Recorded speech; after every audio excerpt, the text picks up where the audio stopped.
ఒక మంచి వ్యక్తి, ఒక ఆశయంతో ఉన్న ఒక వ్యక్తి, ఒక వ్యవసాయదారుల చిన్న కుటుంబం నుంచి వచ్చి మనిషికి కృషి, దీక్ష, పట్టుదల ఉంటే మనిషి సాధించలేనిది లేదు అని నిరూపించిన మహా వ్యక్తి రామోజీరావు గారు. ఆయన పెట్టిన సంస్థలు కానీ ఈ రామోజీ ఫిల్మ్ సిటీ అనేది వరల్డ్ సిటీ చేయాలనేది ఆయన ఒక కోరిక. ఆ కోరిక ప్రకారం దీన్ని అంత అద్భుతమైన స్టూడియోగా తీర్చిదిద్దారు. ఇవాళ ఈటీవీ మూలంగా కానీ లేకపోతే ఇందులో వచ్చే కార్యక్రమాలు కానీ జబర్దస్త్ పేరుతో ఎంతమంది ఆర్టిస్టులు వచ్చారు మనకి. అలాగే పాడుతా తీయగా దారుణంగా ఎంతమంది సింగర్స్ వరకు వచ్చారు.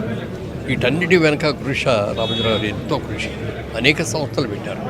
సంస్థలన్నీ అద్భుతంగా ఉండటమే కాకుండా సినిమా ఎలా తీయాలి అనే దాని మీద కూడా ఆయన పెద్ద స్టార్స్ దగ్గరికి వెళ్ళకుండా చిన్న చిన్న స్టార్స్తో చిన్న చిన్న సినిమాలుగా చిన్న బడ్జెట్లో తీసి పెద్ద హిట్స్ చేసిన వ్యక్తి రామోజీరావు గారు. అనేక సందర్భాల్లో వారితో కలిసి కూర్చోవటం, వారితో మాట్లాడటం, ఆయన వచ్చినప్పుడల్లా కూడా చాలా ప్రేమగా ఆప్యాయంగా ఎన్నో కబుర్లు చెప్పేవారు ఆయన. అలాంటి మహా వ్యక్తి పోవటం వాళ్ళ తీరని లోటు.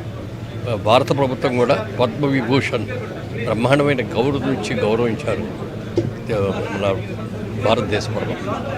మరి వారి ఆత్మకు శాంతించాలని వారి కుటుంబ సభ్యులకి, అలాగే వారి అభిమానులకి, వారి సంస్థలు పనిచేసే వాళ్ళకి అందరికీ కూడా నా ప్రగాఢమైన సానుభూతిని తెలియజేస్తున్నాను.